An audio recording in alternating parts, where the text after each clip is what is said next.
네, 오늘은 한나의 신앙이라는 주제로 한나가 어떤 신앙을 가졌었는지 함께 나누고자 합니다. 여러분 주변에 한나라는 이름 가지고 계신 분들 아마 있으실 것 같습니다.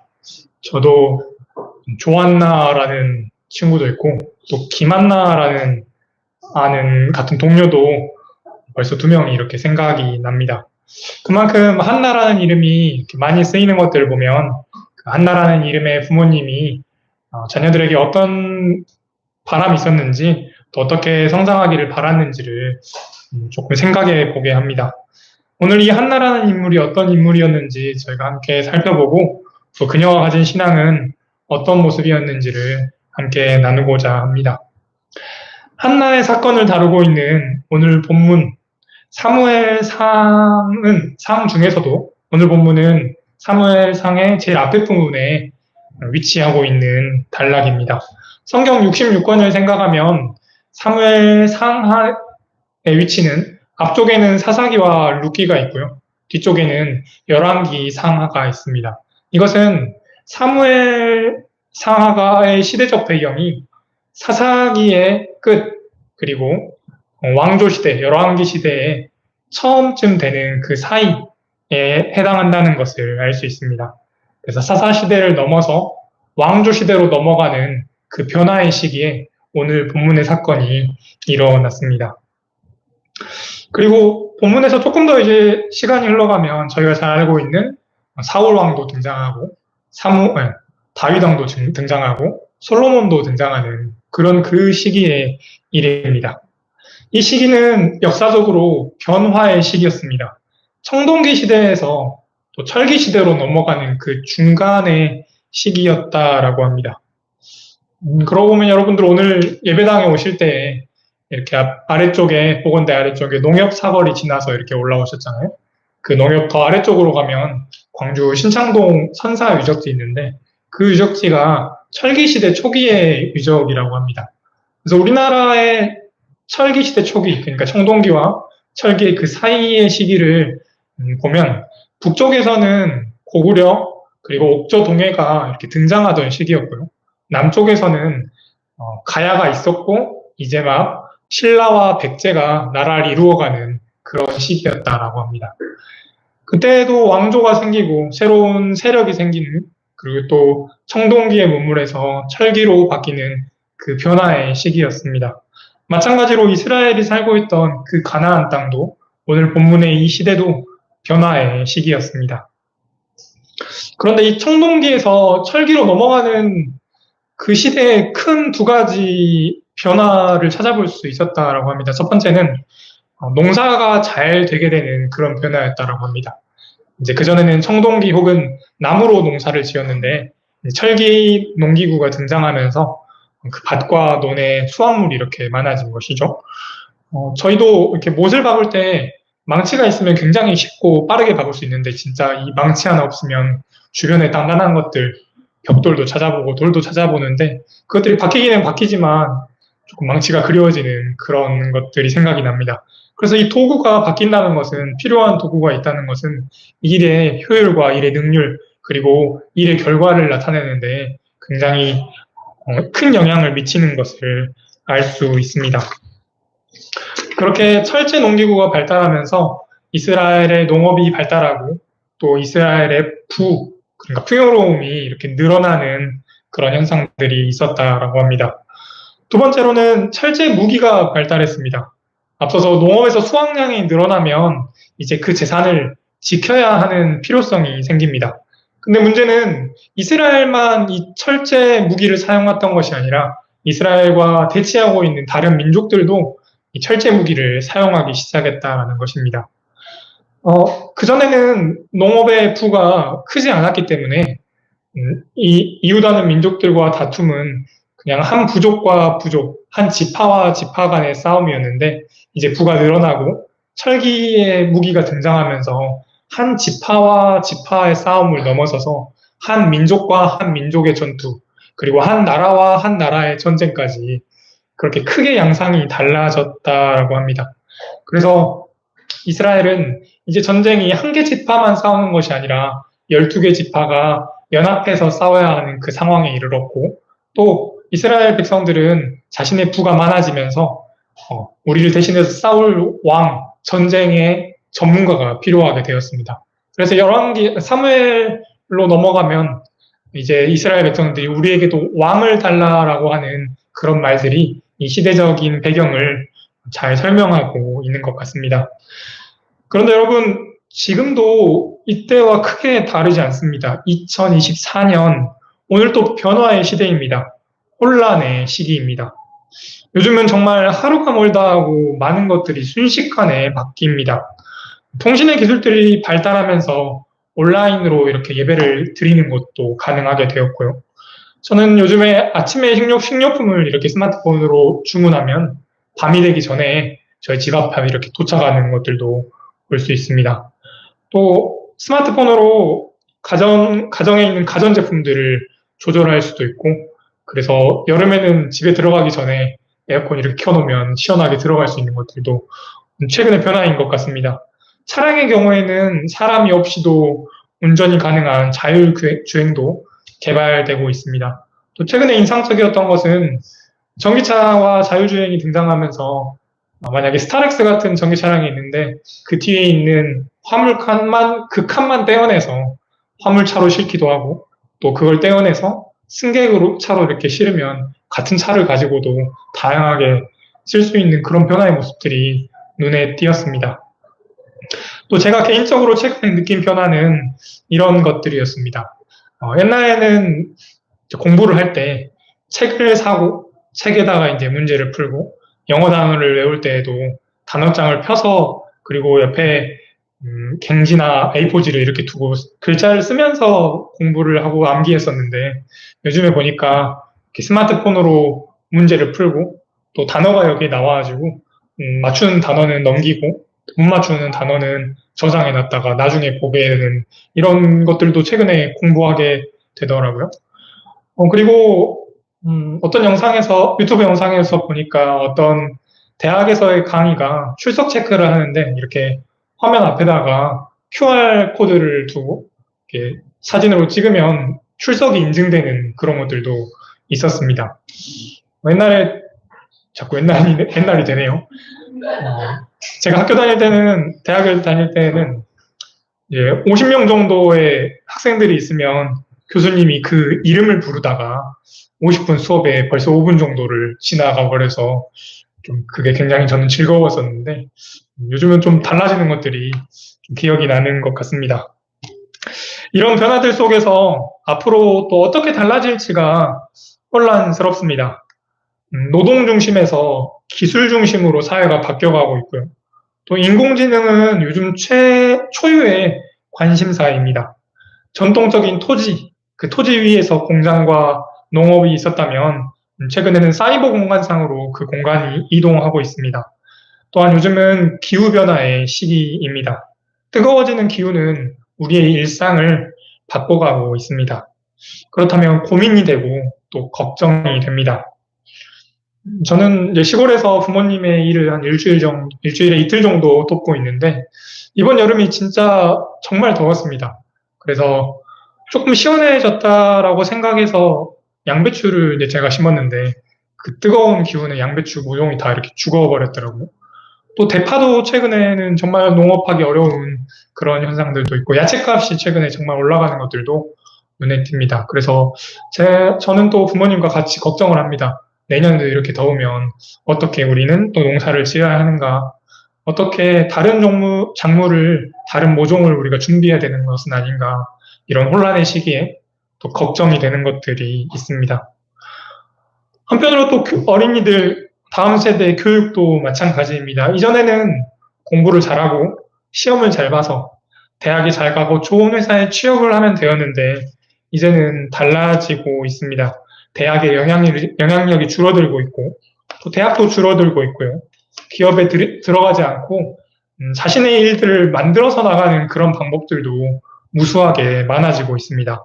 그래서 앞으로 다음 세대는 무엇을 준비해야 하는지 혼란스러운 시대를 살아가고 있습니다. 이렇게 변화의 시대, 혼란의 시대를 살고 있던 이스라엘의 영적인 상태도 그렇게 좋지만은 않았습니다. 사사시대를 잘 나타내는 말씀이 있습니다. 이스라엘에 왕이 없었으므로 사람마다 자기 소견에 옳은 대로 행하였다. 혼란의 시대인데, 걱정의 시대인데, 이스라엘은 여전히 사람마다 자기 소견에 옳은 대로 행하였습니다. 이렇게 영적으로도 혼란스러운 시대였습니다. 하나님을 왕으로 해서 하나님 나라의 모델이 되어가야 하는데, 이스라엘은 그런 하나님 나라와는 거리가 있는 모습들을 보여주었습니다. 네, 그래서 이렇게 혼란과 위기의 시기에 사무엘서는 오늘의 사건을 다루고 있습니다. 오늘의 사건의 기록은 이렇게 시작합니다. 다 같이 1절 말씀을 읽어보겠습니다. 에브라임 지파에 속한 수베 자손 엘가나라는 사람이 에브라임 산간의 지방에 있는 라마다임에 살고 있었다. 그의 아버지는 여로함이고 그 윗대는 수비다. 아멘. 오늘의 주인공 한나는 엘가나라는 남자의 아내입니다. 성경은 이 엘가나라는 사람의 아버지와 또 할아버지와 증조 할아버지와 고조 할아버지까지 어떤 사람이었는지를 나열하고 있습니다.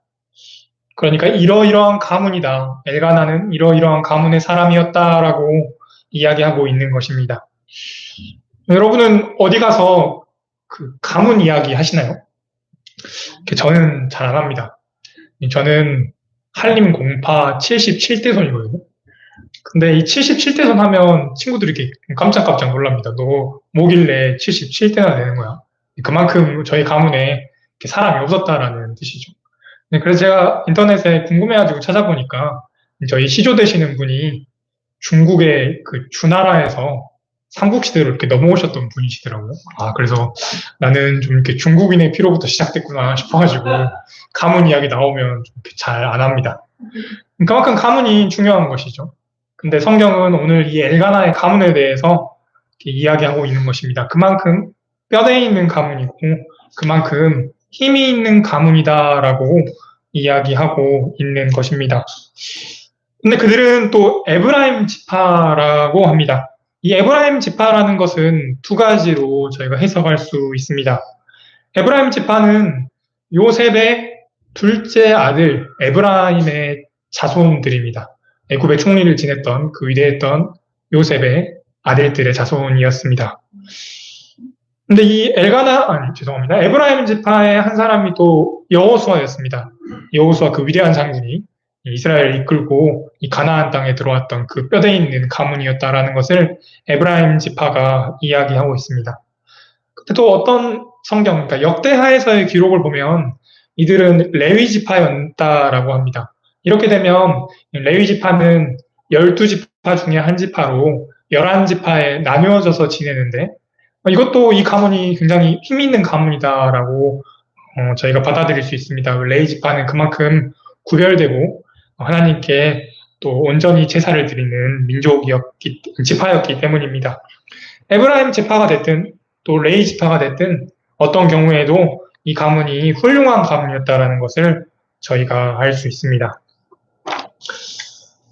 근데 또 이 에브라임 지파가 지냈던 곳이 에브라임이라는 지역 이름입니다. 근데 지역은 또 저희가 사는데 굉장히 크게 영향을 끼칩니다.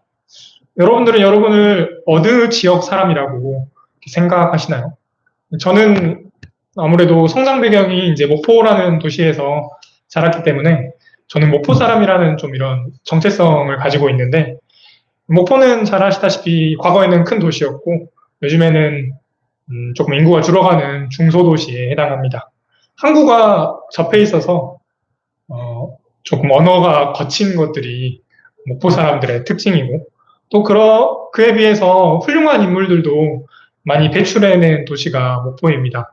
그만큼 저는 그 목포 사람이라는 것에 대해서 나름대로 조금 이렇게 정체성을 가지고 있는데 이 지역이 주는 그 영향력이 사람에게 있고 또 가문이 주는 그 영향력이 있다는 것을 저희가 살펴볼 수 있었습니다.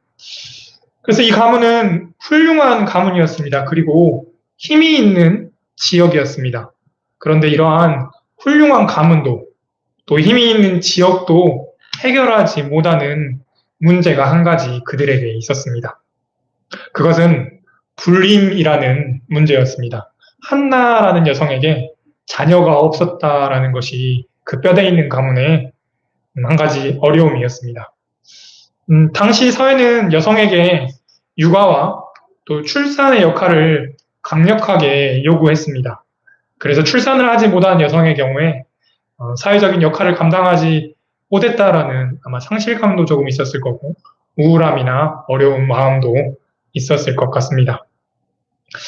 저는 아무래도 여성이 아니어서 이 지점을 온전하게 이해하기는 어렵습니다.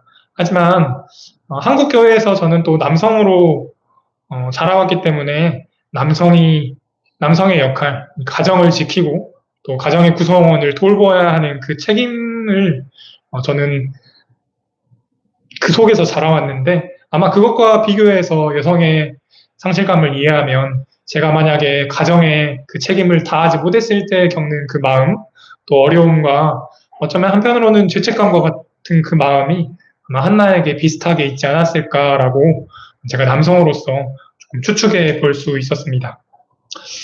그런데 아내는 이 한나라는 인물 한 명만은 아니었습니다. 엘가나에게는 다른 아내, 브닌나라는 아내도 있었습니다. 엘가나의 아내 한나는 불임의 문제를 안고 있었지만 다른 아내 브닌나는 자녀가 많이 있었다라고 성경에서 말하고 있습니다. 근데 여러분 궁금하지 않으십니까? 한나가 첫 번째 여성일까? 두 번째 여성일까? 제가 어린이들한테 이야기해봤는데 바람 아니에요 이렇게 이야기하더라고요. 예, 누가 첫 번째 아내일까요?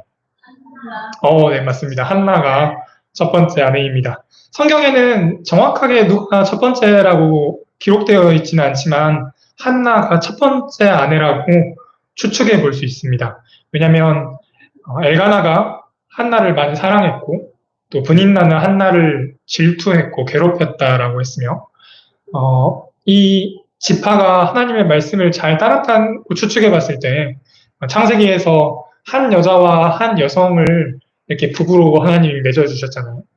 그런 것들을 봤을 때 그것들을 지켜야 했는데 필치 못하게 아마 두 번째 아내를 두었어야 할 것이라고 추측해 본다면 첫 번째 아내 한나를 맞아들였을 때 한나가 자녀를 낳지 못해서 어쩔 수 없이 두 번째 아내 브닌나를 자녀로 맞았다라고 추측해 볼 수도 있습니다. 근데 뭐 굳이 이렇게 어렵게 추측하지 않더라도 성경에서 한나를 먼저 쓰고 브닌나를 마지막에 썼습니다. 그러니까 저희가 흔히 이야기할 때도 언니랑 오빠, 형들을 먼저 이야기하잖아요. 민유리, 가율이, 또 그리고 예담이, 예림이, 현이, 찬이, 그리고 채린이, 채연이 이렇게 말하는 거 보면 자연스럽게 한나가 첫 번째 아내였다라는 것을 알 수 있습니다. 네, 그래서 이어서 3절을 한번 다 같이 읽어보겠습니다. 엘가나는 매년 한 번씩 자기가 사는 성읍에서 실로로 올라가서 만군의 주님께 경배하며 제사를 드렸다. 그곳에는 엘리의 두 아들인 홈니와 비느가스가 주님의 제사장으로 있었다. 네, 이 엘가나는 매년 한 번씩 실로라는 지역으로 이동했습니다. 실로는 예루살렘 이전에 있었던 이스라엘의 수도였습니다. 그 실로에 있는 주님의 집에서 제사를 드렸습니다. 그리고 그 제사를 드렸던 제물을 가지고 가족들에게 이렇게 나누어주는 장면입니다. 브닌나와 브닌나의 자녀들에게는 한 사람의 몫을 주었습니다. 그러니까 브닌나의 자녀들은 많은 몫을 가지게 되었죠. 한나는 자녀가 없으니까 한 사람의 몫만 받아야 되는데 엘가나가 한나를 사랑해서 두 배의 몫을 주었습니다. 근데 이때마다 브닌나는 한나를 업신여기고 괴롭혔다라고 말하고 있습니다. 아마 브닌나의 마음에는 그 남편 엘가나가 한나를 사랑하는 그 마음에 대해서 질투도 있었을 것이고요. 자신이 자녀를 더 많이 낳았다라는 일종의 우월의식도 있었을 것입니다. 한나는 평소에도 브닌나가 괴롭히는 이 괴로움을 느꼈는데 매년 주님의 집에 올라갈 이때에는 더욱더 그 괴로움이 심했습니다.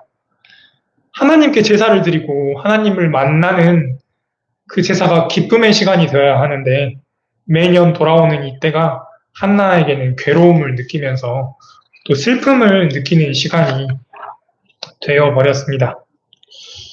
아마 저희 중에서도 지금 드리는 예배가 기쁨의 시간이 되어야 하는데 알게 모르게 또 말할 수 없는 그 슬픔 속에서 계시는 분들도 아마 계실 것 같습니다.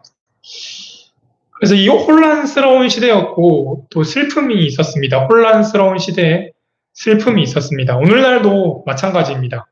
혼란스러운 오늘날의 슬픔이 또 있습니다. 개인적으로 만나는 그 실패가 주는 슬픔이 있고요. 각 가정에서 또 아픔이 있을 것이고 또 소외되는 이웃들과 고립된 이웃들이 느끼는 슬픔도 있을 것입니다. 개인의 경제적인 문제가 가지고 오는 슬픔도 있을 것이고 또 사회적으로도 정치적으로도 갈등이 슬픔을 만들 것입니다. 또 삶의 목적이 상실되는 그런 슬픔도 있습니다. 뿐만 아니라 생태계의 문제도 우리에게 슬픔입니다.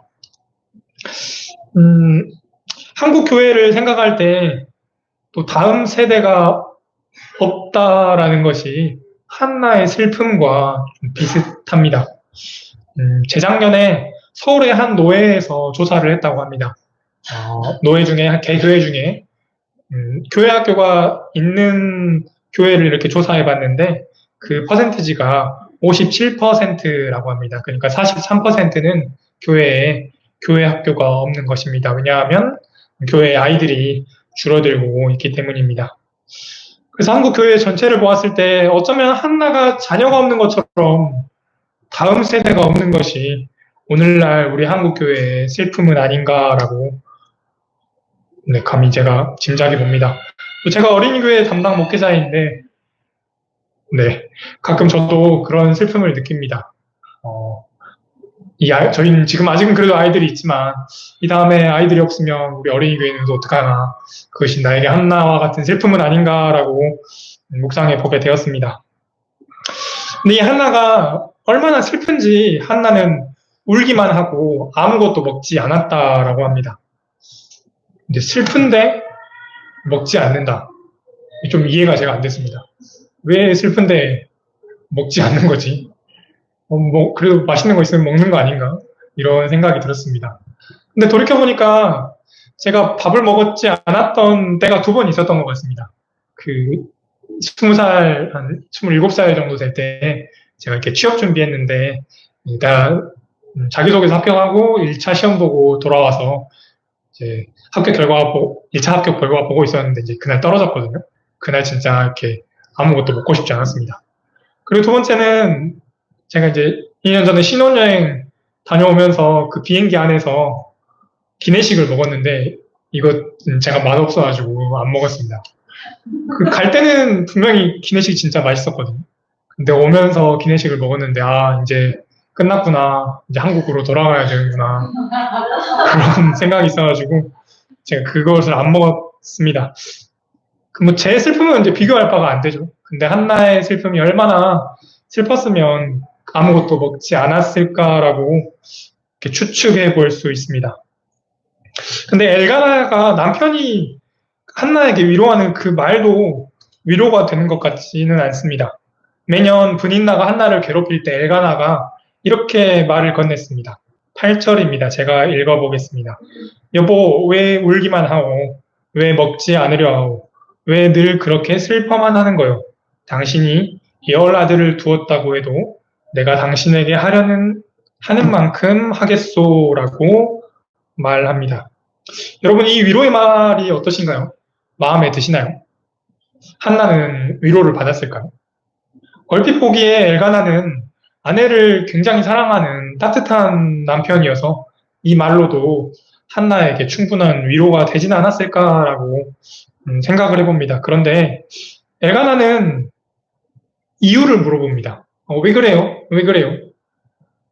그러면 저희 어머니 말로는 이런 말인데, 왜 그러긴 왜 그래, 뭐 때문이지. 이제 아버지한테 그렇게 이야기하거든요. 그러니까 이런 말입니다.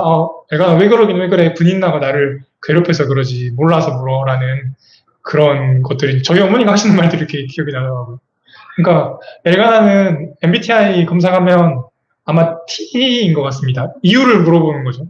지금 아픈데, 힘든데, 슬픈데 왜 이유를 물어보는 거냐라는 겁니다. 공감해주고 이거에 대해서 위로해야 되는데 그 이유를 안다고 해서 달라지지 않는 것입니다. 근데 한편으로 엘가나의 위로는 또 자기중심적입니다. 자기가 사랑하니까 슬퍼하지 말아달라라는 것이죠. 한나는 지금 이 시대적으로 아이가 없어서 슬퍼하고 있는데 자기가 한나에게 있으니까 슬퍼하지 않아도 되지 않나라는 그런 자기중심적으로 엘가나는 한나를 위로하고 있습니다. 뿐만 아닙니다. 엘가나는 한 집안의 가장이었습니다. 가장은 그 가정의 구성원들을 지켜내야 될 책임이 있습니다. 만약에 근데 분인나가 한나를 괴롭히는 것이 매년 반복되는 일이었다면 엘가나는 분인나에게 가서 한나를 괴롭히지 말아달라고 그것을 요청해야 되고 그것을 저지함으로 한나를 지켰어야 했는데 엘가나가 그런 모습들이 보였는지 안 보였는지는 모르겠지만 성경은 그런 모습들을 기록하고 있지는 않습니다. 남편의 따뜻한 말에도 위로받지 못했던 것은 이 불임의 문제가 보다 본질적인 문제, 다른 어떤 조건들이 해결할 수 없는 문제라는 것을 드러냅니다. 그것은 곧 하나님이 맡으시는 문제입니다. 여러분, 그럴 때 있지 않습니까? 앞으로 나아갈 수도 없고 또 뒤로 물러날 수도 없는 그런 문제들, 또 어떤 전략을 세워도 이 문제가 해결되지 않을 것 같은 방법들, 상황들, 그리고 어떤 방법을 강구해도 해결할 수 없는 것처럼 생각되는 문제들이 있습니다. 그 문제의 해결이 바로 하나님께 있습니다. 그리고 이어서 9절에서 상황은 이제 전혀 다른 상황으로 흘러갑니다. 9절은 한 번은 이라는 단어로 시작합니다. 매년 실로에 가서 주님께 제사를 드리다가 어느 해, 이번에 한 번은 이라는 단어입니다. 매년 한나는 먹지 않았기 때문에 이번에도 음식을 먹지 않았습니다. 한나를 제외한 다른 엘가나 일행은 음식을 먹었습니다. 이번에도 매년 그래왔던 것처럼 한나는 슬퍼서 울 것 같았습니다. 그러나 이번에는 달랐습니다. 한나는 일어났습니다. 맞습니다. 일어났습니다. 여러분 언제 일어나시나요? 잠에서 깨기 위해 침대에서 일어납니다. 앉아있던 곳에서 일어납니다.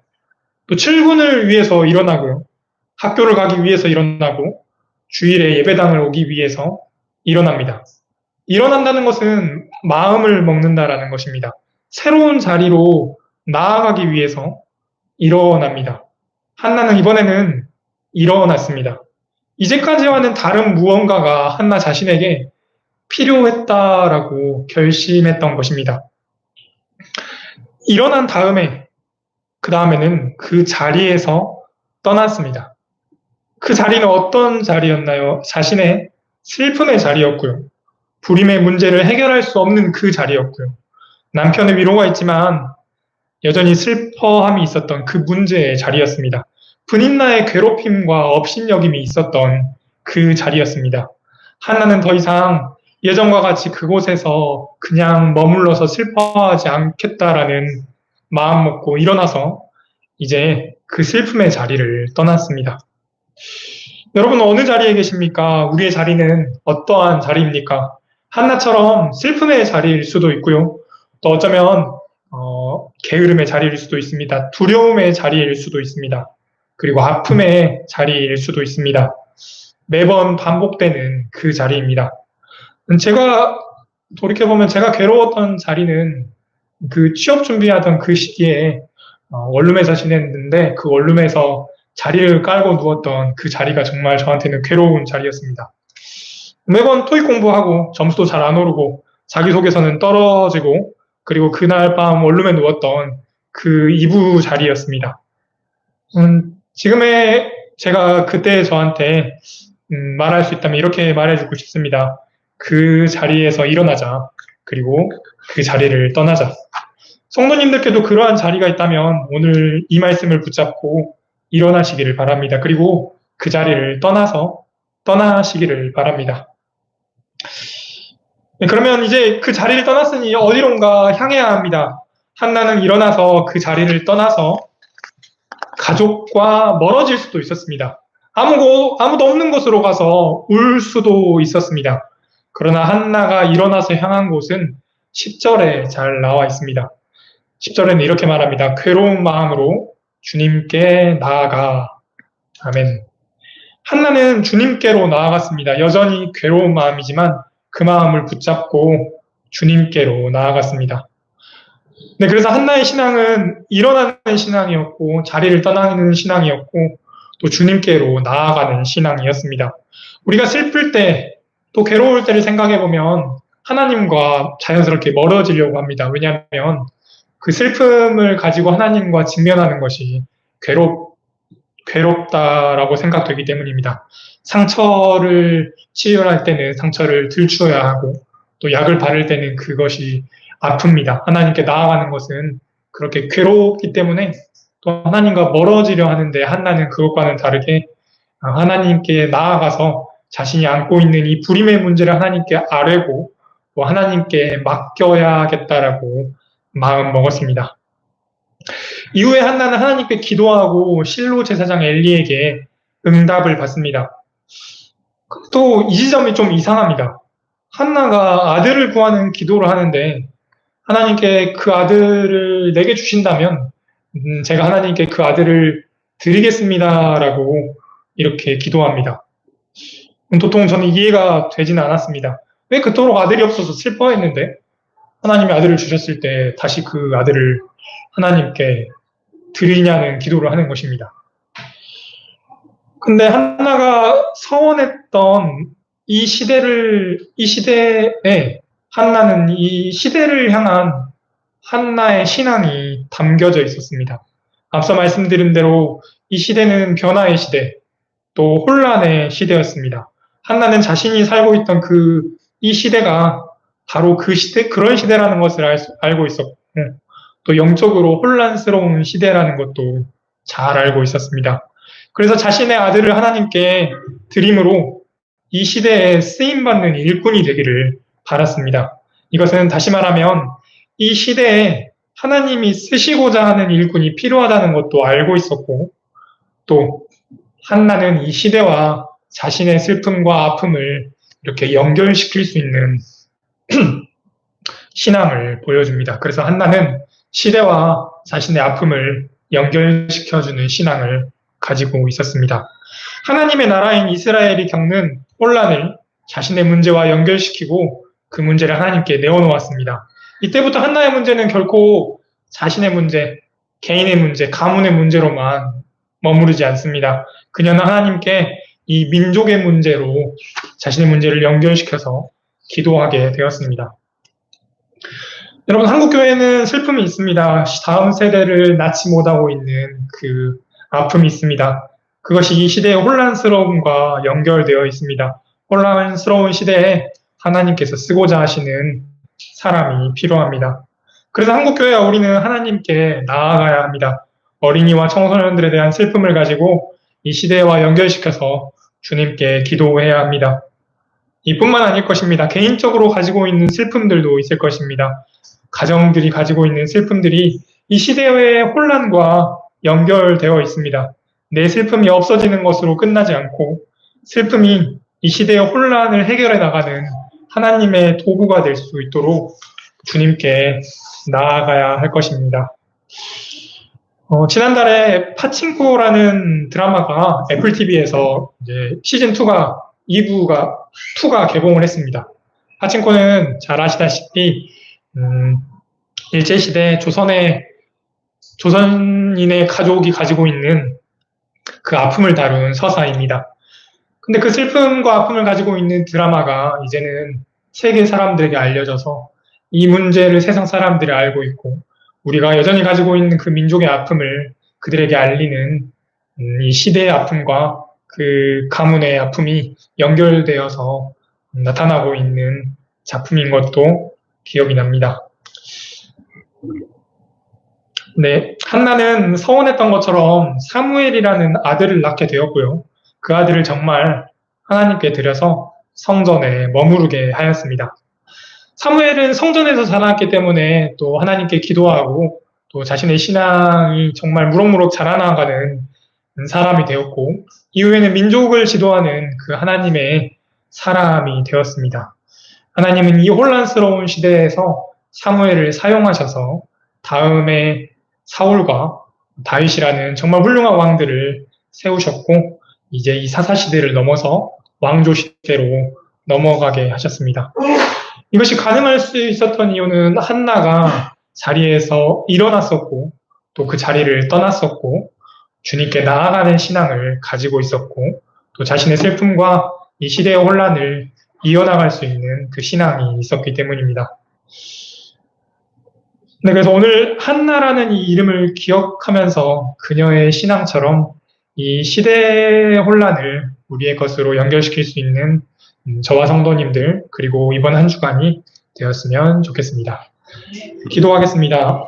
하나님 감사합니다. 오늘날 여전히 혼란스러운 시대입니다. 변화가 있고 변화의 시기이기 때문입니다. 그런데 주님, 우리 가문의 슬픔과 또 개인의 슬픔과 가정의 슬픔이 우리에게 여전히 있습니다. 그러나 한나를 기억하여서 이 시대와 우리의 슬픔을 연결짓게 하여 주시고, 또 이 슬픔을 하나님께서 도구로 사용하셔서 이 혼란의 시기를 하나님의 나라로 조금씩 만들어가는 그 변화들도 저희가 눈으로 보고 또 경험하는 저희들 되게 하여 주십시오. 예수님의 이름으로 기도드립니다. 아멘.